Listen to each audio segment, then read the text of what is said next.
आपको याद है उद्धव सरकार का गिरना, एकनाथ शिंदे का बगावत करना, एकनाथ शिंदे का बीजेपी के साथ जाना और जाकर के मुख्यमंत्री बन जाना, ये सब याद होगा। एक दूसरे की तरफ से आरोप लगे, किसी ने कहा गद्दारी की है, किसी ने कहा हम अपनी विचारधारा की तरफ आगे बढ़ रहे हैं, और सरकार चल निकली।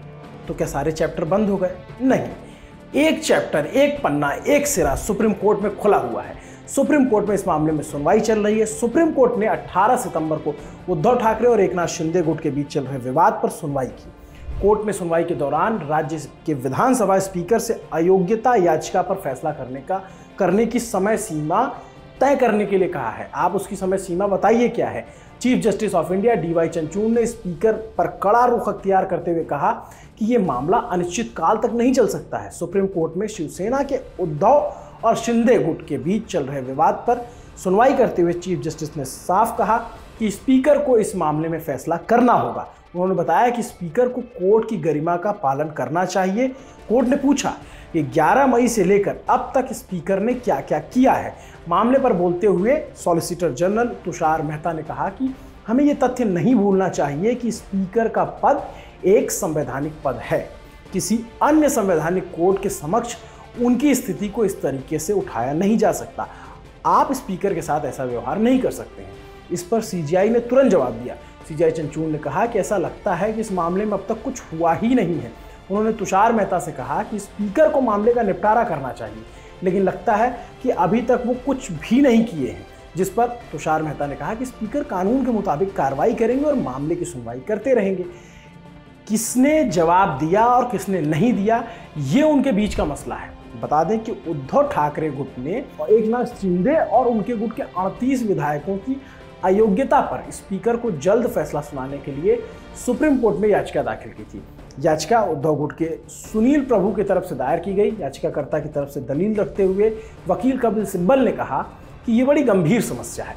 अभी तक स्पीकर की तरफ से नोटिस नहीं जारी किया गया। क्या ये तमाशा है? सिब्बल ने आगे बताया कि हम 10वीं अनुसूची को भी भूल गए।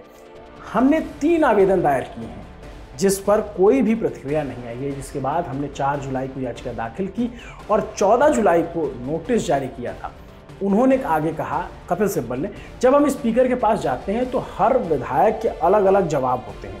फिर स्पीकर कहते हैं कि आपने डॉक्यूमेंट दाखिल नहीं किए हैं, ये डॉक्यूमेंट स्पीकर को दाखिल करने हैं, हमें नहीं। सिब्बल ने कहा कि यहाँ की सरकार अवैध है। यहाँ की मतलब महाराष्ट्र की सरकार की बात कर रहे हैं। वो कैसे? इस बात को कह सकते हैं कि वो जवाबदेह नहीं है। अदालत को इस मामले में जल्द ही आदेश जारी करना चाहिए। सिब्बल की दलील ये है। अब सुप्रीम कोर्ट इसमें क्या करता है ये देखने वाली बात होगी, लेकिन दिलचस्प है कि जो अयोग्यता का मसला है वो स्पीकर के पाले में, स्पीकर सत्ताधारी पक्ष से है, तो स्पीकर क्या फैसला करेंगे और स्पीकर कब तक फैसला करेंगे।